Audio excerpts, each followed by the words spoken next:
for 5 minutes. Thank you, Madam Speaker. I rise today in opposition of gun control bills. I rise today in support of our Second Amendment, the greatest freedom that we have as Americans and a right that people all over the world wish that they had. The Second Amendment reads, "A well-regulated militia being necessary to the security of a free state, the right of the people to keep and bear arms shall not be infringed." H.R. 8, H.R. 1446, both gun control bills, infringe on the people's right to keep and bear arms. We must stand up and stop the constant flow of gun control bills that constantly come out of this House. The American people have these freedoms for a very good purpose. You see, the right to defend oneself is something that should never require us to be on a list. It should never require us to pay a tax. It should never require us to wait to be able to purchase a firearm to defend ourselves. It should never require rules or shame or condemnation from another American. But right now we're in a time where people are being shamed just for being a gun owner. Our government is constantly pursuing legal gun owners and making them out to be the bad guy. Take, for example, just in Atlanta, Georgia, my home state, just this past weekend at the NBA All-Star Game, there were 13 shootings. These were all illegal shootings. None of those criminals signed up for a background check for their guns.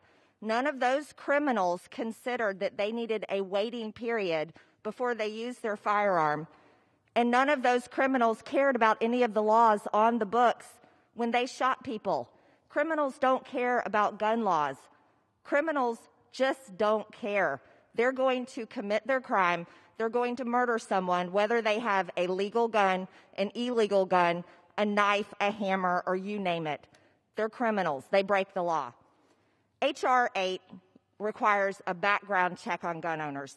Everyone knows that a background check, you have to sign up all your information to get the background check done, is actually nothing but a national gun registry list. And everyone knows that a registry list leads to gun confiscation later on. This is what gun owners know. This is what gun owners fear of a government that may become too tyrannical, which I'd like to remind you is the whole reason why we have the Second Amendment in the first place, is because our brave men and women who founded our country fought against a tyrannical government that was coming to take away their guns. This is not what we want in America. We never want a war on our land, but we also don't want a government that becomes too controlling and overbearing and takes away the rights of gun owners. You see, gun rights are American rights, and gun rights are women's rights. Yesterday was International Women's Day. It's a wonderful thing to be an American woman. We're the freest women in the world. And for us to be able to have the right to own a firearm and protect ourselves when someone is trying to hurt us is a great right. There's a woman named Carol Bone who was stabbed to death outside of her New Jersey home by her ex-boyfriend. Carol Bone knew her best chance at defending herself from a violent ex-boyfriend was a gun, not a piece of paper, not a 911 call. She knew her ex-boyfriend was violent and he wanted to kill her, so she went to go buy a gun. But you know what? It was the background check. It was the rules of the state, the oppressive gun control rules of that state that led to her being stabbed to death because it delayed her ability to buy a gun and defend herself from an ex-boyfriend that was out of his mind. Carol Bone had a restraining order. She was following the law against her boyfriend. So she had a restraining order. She had reported him to the police, but he still came to her house and killed her in the driveway. She was waiting for her approval of her gun permit. Literally what we were talking about with H.R. 8, background checks. H.R. 1446, 20-day waiting period. She was following the law, and she still got stabbed to death and murdered by her ex-boyfriend.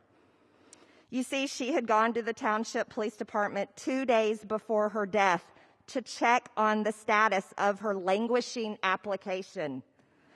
And another indication of her fear of her out-of-his-mind ex-boyfriend, she had installed surveillance cameras around her home. Guess what? Those cameras Gentlewoman's time has expired. Those cameras recorded The gentlewoman's her death. time has expired. The chair now recognizes the gentleman from New York, Mr. Esbiat, for 5 minutes. Thank you, Madam Chair. I rise today to recognize the life and work of a great New Yorker, a great Dominican